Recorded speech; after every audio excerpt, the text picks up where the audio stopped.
शांति। गीता रहस्य के 13वें एपिसोड में सभी गीता प्रेमी भाई बहनों का हार्दिक स्वागत है। पिछले एपिसोड में आपने देखा कि परमात्मा ही सभी साधु महात्माओं का उद्धार करते हैं। वे ही इस धरती पर आकर एक सत धर्म की स्थापना करते हैं, पर वे अपने कर्तव्य निभाते हुए भी अकर्तापन का भाव रखते हैं। कर्म करते हुए भी कर्मों के बंधनों से मुक्त रहते हैं। तो हम निर्बंधन कैसे रह सकते हैं? आइए देखते हैं इस एपिसोड। श्रीमद् भगवत गीता के 4थे अध्याय के आधार पर हम कुछ सुंदर, सुख देने वाली, ज्ञान वर्धन करने वाली गुह्य बातें आपके समक्ष प्रस्तुत कर रहे हैं। हमने आपको बताया परमात्मा कैसे आते हैं और कब आते हैं। उनके आने का समय कलयुग का अंत और सतयुग की शुरुआत के बीच का समय, जिसको पुरुषोत्तम संगम युग कहते हैं, वो है। परमात्मा ने कहा, मैं भारत में आता हूं, मैं आकर सत्य धर्म की स्थापना करता हूं, साधु जनों का उद्धार करता हूं, अधर्म का और पापियों का संहार करता हूं। मैं अकर्ता हूं। देखिए, दिव्य कर्म भी करता है परमात्मा और अपने को अकर्ता भी कहते हैं कि मैं कुछ नहीं करता। कर्म मुझे बांधते नहीं, इसकी स्पष्ट व्याख्या कर रहे हैं। मैं आपके सामने संक्षेप में उसको रखूंगा। और भगवान अपना ये ज्ञान देकर हम सबको कहते हैं, तुम भी इस तरह से कर्म करो कि तुम्हारे कर्म भी तुम्हें बांधे नहीं, क्योंकि मनुष्य निरंतर कर्म क्षेत्र पर उपस्थित है। कर्म उस पर प्रभाव डाल रहे हैं। आजकल तो मनुष्य बहुत ज्यादा कर्म कॉन्शियस हो चुका है। कर्म में उसका जीवन हो चुका है। कर्म के प्रभाव से संपूर्ण रूप से वो दबा हुआ, कहीं खुश, कहीं परेशान, कहीं तनाव में, कहीं अशांति में, तो कहीं आनंद में रहता है। परंतु कर्म करते हुए भी हम कर्म के बंधन में न बंधें। कर्म हमें तत्काल बंधन डाल लेता है, उससे हम परे रहें, इसकी चर्चा भी भगवान कर रहे हैं। तो सबसे पहली चीज, मैं सत्य धर्म की स्थापना करने के लिए आता हूं। कौन सा है वो धर्म जिसकी स्थापना भगवान को करनी पड़ती है? हम सब और धर्मों के बारे में जानते हैं। महात्मा बुद्ध ने बौद्ध धर्म की स्थापना की, मोहम्मद साहब ने मुस्लिम धर्म की स्थापना की, गुरु नानक देव ने सिख धर्म की स्थापना की, क्राइस्ट ने क्रिश्चियन धर्म की स्थापना की। परंतु जब हम किसी हिंदू से पूछते हैं हिंदू धर्म की स्थापना किसने की, तो किसी को भी इसका संपूर्ण ज्ञान नहीं है।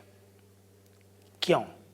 कोई कह देते हैं शंकराचार्य ने की थी, कोई कह देते हैं श्री कृष्ण ने की थी, कोई किसी और महान पुरुष का नाम बता देते हैं, कोई कह देते हैं तो वैदिक धर्म है, अति प्राचीन है, लेकिन किसी ने तो शुरू किया ही होगा। आज हम आपके सामने एक बहुत सुंदर रहस्य भी स्पष्ट कर रहे हैं कि ये हिंदू धर्म वास्तव में वास्तविक वो धर्म नहीं है जो ये मूल में था। हिंदू नाम तो इसका बाद में पड़ा है। इस धर्म का मूल नाम है आदि सनातन देवी देवता धर्म। केवल सनातन धर्म नहीं, सनातन धर्म तो हिंदू धर्म का एक अलग सेक्ट हो जाता है, एक संप्रदाय हो जाता है। फिर लोग मतभेद की दृष्टि से एक दूसरे को देखते हैं कि हिंदू धर्म की अनेक शाखाएं हैं, लेकिन इसका मूल नाम था आदि सनातन देवी देवता धर्म। और स्वयं परमात्मा ने कलयुग के अंत में आकर, जब सभी धर्म अपनी शक्ति खो चुके थे, जब हिंदू धर्म बिल्कुल अपने सिद्धांतों से दूर निकल गया था, उसी मूल धर्म की स्थापना की जो हिंदू धर्म का मूल है। स्वयं परमात्मा ने उसकी स्थापना की, स्वयं ज्ञान देकर, योग सिखाकर मनुष्य को देवता बनाया। इस धर्म में लोग शुरू से ही मनुष्य नहीं थे, देवता थे। पवित्र थे, सर्वगुण संपन्न थे, संपूर्ण अहिंसक थे। उनके चित्त में बहुत ज़्यादा प्रेम, दया, सहानुभूति, अपनापन, ये सब दिव्य गुण समाये हुए थे। ऐसा आदि सनातन देवी देवता धर्म जो सतयुग के प्रारंभ से लेकर सतयुग और त्रेता युग 2 युगों तक संपूर्ण शक्तिशाली रूप से चलता रहा, वो हमारा मूल धर्म था। आपको फिर से याद दिला दें, परमात्मा ने स्वयं अपनी ईश्वरीय शक्ति से ज्ञान और योग सिखाकर देवी देवता धर्म की स्थापना की थी। उस धर्म का नाम त्रेता के बाद हिंदू धर्म पड़ा।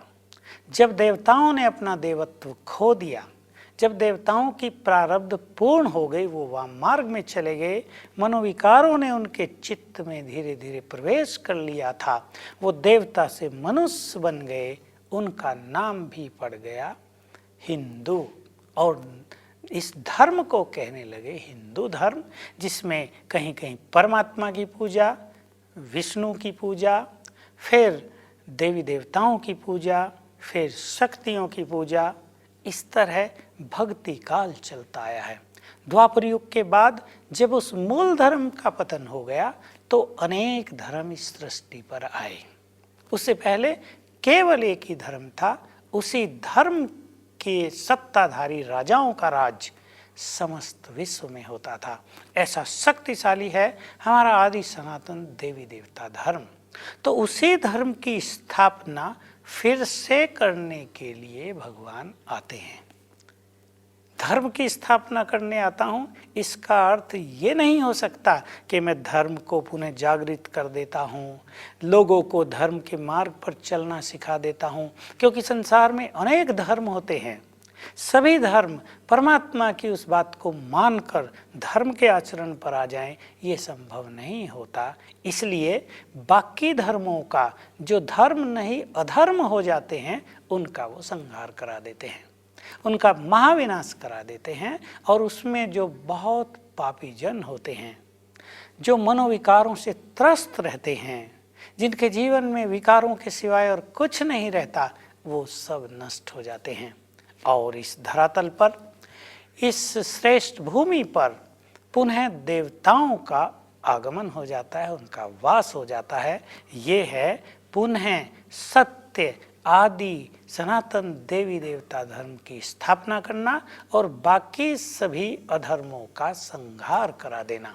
उसमें पापी जनों का भी संहार हो जाता है, और जो साधु पुरुष हैं, जो बहुत जन्मों से साधनाएं करते आ रहे हैं, भक्ति करते आ रहे हैं, उन सब को भी आकर परमात्मा मुक्ति का या जीवन मुक्ति का अधिकार दे देते हैं।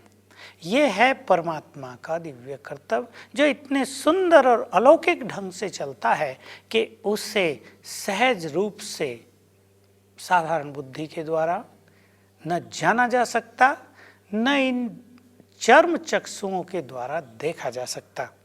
उसके ज्ञान को बहुत अच्छी तरह जानकर ही कोई मनुष्य ये समझ सकता है कि परमात्मा सत्य धर्म की स्थापना कैसे करते हैं और अधर्म और पापियों का संहार कैसे करा देते हैं।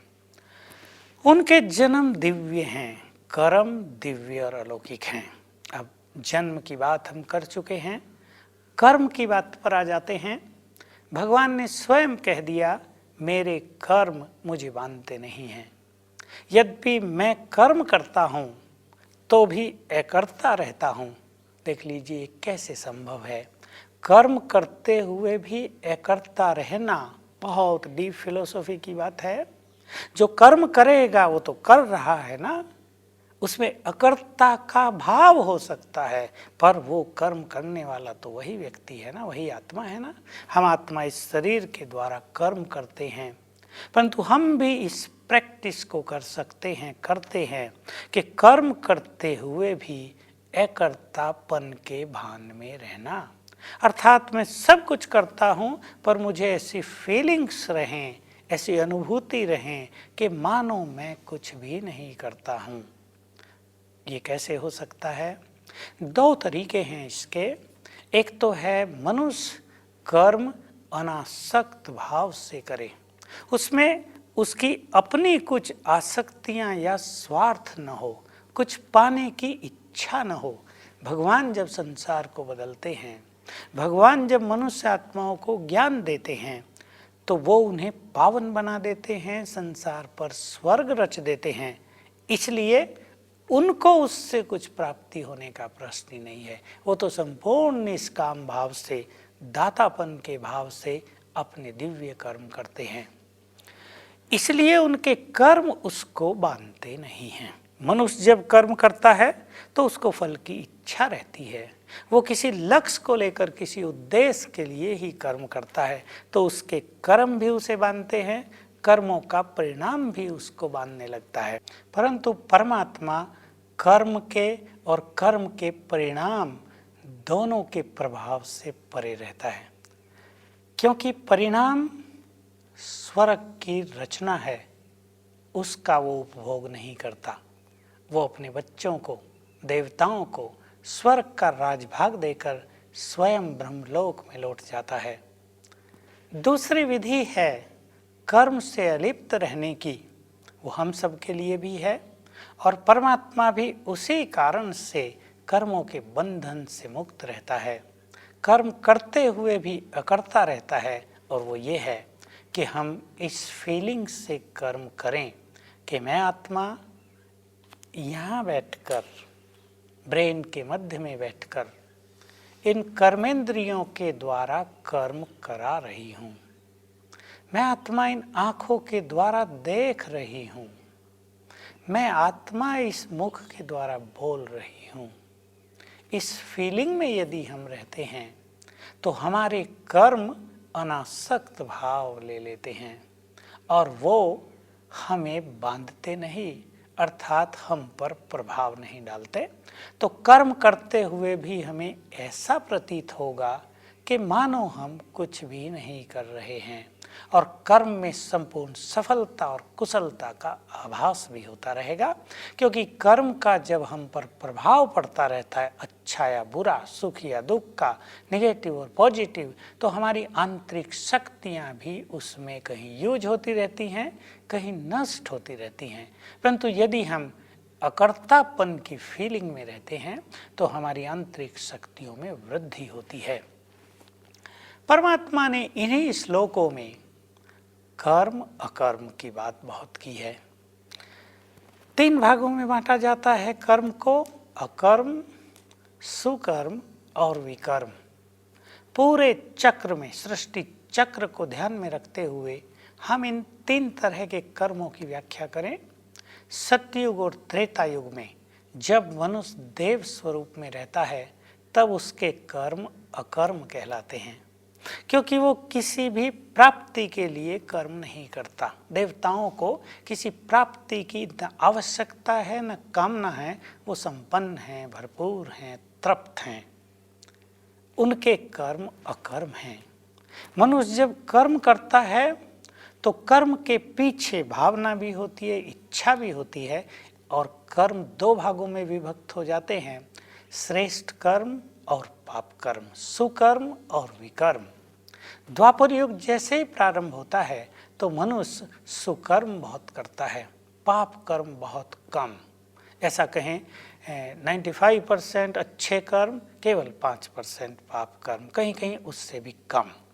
मनुष्य को पाप से भय रहता है। भय की भी कोई बात नहीं, भयभीत होकर कोई पाप न करे ये भी कोई बहुत अच्छी स्थिति नहीं, लेकिन नेचुरल मनुष्य के जो संस्कार हैं, मनुष्य का जो विवेक है, वो उससे पुण्य कर्म कराए, वो उससे उसको पाप की ओर ले ही न जाए। ये है एक बहुत सुंदर मनुष्य की मानसिक स्थिति। तो द्वापर युग से मनुष्य क्योंकि कामनाओं से युक्त होकर काम करता है तो वो अच्छे काम भी करता है, वो भी उसको बांधने लगते हैं, क्योंकि वो सकाम कामनाओं सहित काम होते हैं। और जब वो पाप कर्म करता है, कलयुग आता है, तो पाप बढ़ जाता है, पुण्य कम हो जाता है, और कलयुग के अंत में आते आते 90 और 95% पाप कर्म और थोड़ा सा पुण्य कर्म मनुष्य का बाकी रह जाता है। ये स्थिति आज है। जैसा हम पहले भी कह आए हैं कि बहुत से लोग ये महसूस नहीं करते कि वो कोई पाप कर्म करते हैं। पर अपनी सारी दिनचर्या में, अपने सारे जीवन में मनुष्य पाप ही बहुत करता है, पुण्य कर्म उससे बहुत कम होते हैं। यदि वो कुछ अच्छे कर्म भी करता है तो उसका अहंकार उसमें रहता है, वो समर्पित भाव से काम नहीं करता। मैंने ये काम किया, उसका वो बार बार वर्णन करता है, इसलिए उसका पुण्य धीरे धीरे समाप्त होता रहता है। हम सभी अपने कर्मों को पुनः अकर्म बना सकते हैं। यद्यपि अकर्म सतयुग में होते हैं, लेकिन इस समय भी यदि हम अहम भाव छोड़कर, कर्तापन का भाव छोड़कर निमित्त भाव से कर्म करेंगे तो हमारे कर्म अकर्म भी हो जाएंगे। इन्हीं कर्मों को हम दिव्य कर्म भी कह सकेंगे, और ये हमारे श्रेष्ठ कर्म हमारी पुण्य की पूंजी में बहुत ज़्यादा बढ़ोतरी करेंगे और हमें कर्मातीत अवस्था की ओर ले चलेंगे। कर्मातीत का अर्थ होता है कर्म से परे, कर्मों से अतीत, कर्म के प्रभाव से मुक्त। ये स्थिति हम इस संसार में रहकर ही प्राप्त कर सकते हैं। जो मनुष्य निरंतर कर्म करता हुआ अपनी बुद्धि को परमात्मा के स्वरूप में रखता है, वो वास्तव में सदा ही तृप्त रहता है। आज हम संसार में मनुष्यों का हाल देखें तो मनुष्य अपने जीवन में अतृप्त बहुत है, उसे संतुष्टि नहीं हो रही है। वो कोई भी चीज पाकर थोड़ा समय के लिए शांत और संतुष्ट हो जाए, ऐसा बहुत कम हो रहा है। एक चीज की प्राप्ति के होते ही उससे बड़ी चीज की इच्छा मनुष्य के मन को फिर से परेशान और अशांत, अतृप्त करने लगती है। तो भगवान ने इस अध्याय में कर्म के बारे में बहुत अच्छी अच्छी बातें कह दी कि जो मनुष्य इंद्रियों को जीत चुका है, जिसने ईर्ष्या द्वेष का त्याग कर दिया है, जो समर्पित भाव से जीता है, जो केवल अपने कर्म परमात्मा प्रति ही करता है, यज्ञ प्रति करता है, कर्म उसको बांधते नहीं हैं। तो इन सिद्धांतों को जीवन में अपनाने की आज सर्वाधिक आवश्यकता है, क्योंकि आज के संसार में बढ़े हुए तनाव को देखते हुए हम सभी को विचार करना चाहिए कि कर्म तो मनुष्य पहले भी कर रहा था। अब से बहुत कम धन मनुष्य के पास पहले था, साधन भी ये सब नहीं थे जो आज हैं। अब से 50 साल 30 साल पहले यदि आप लौट जाएं तो संसार का स्वरूप कुछ और था। परंतु आज इतना विकास होने के बाद भी क्यों मनुष्य तनावग्रस्त हो गया है, क्यों मनुष्य इस विकास का सुख नहीं ले पा रहा है, क्यों उसे प्रतीत होता है, क्यों आज मनुष्य भयभीत हो गया है कि कहीं मानवता की समाप्ति न हो जाए। जैसा कि बहुत सारे भविष्यवक्ता कह रहे हैं कि वेस्टर्न कल्चर जल्दी ही समाप्त हो जाएगी और भारत की महान सभ्यता ही पुनः सारे संसार पर राज करेगी। छा जाएगा भारत का ज्ञान और भारत का धर्म और भारत की श्रेष्ठ सभ्यता। तो हम सभी अपने जीवन का सुख लेने के लिए, कर्मों का आनंद लेने के लिए, शरीर संबंधी रोज नित्य कर्म करते हुए परमात्म स्वरूप में अपने को स्थित करने का अभ्यास करें, आनंद पूर्वक कर्म करें, परमात्मा को अर्पित करते हुए कर्म करें। आपको अनुभव होगा कर्म आपको सुख प्रदान करेंगे।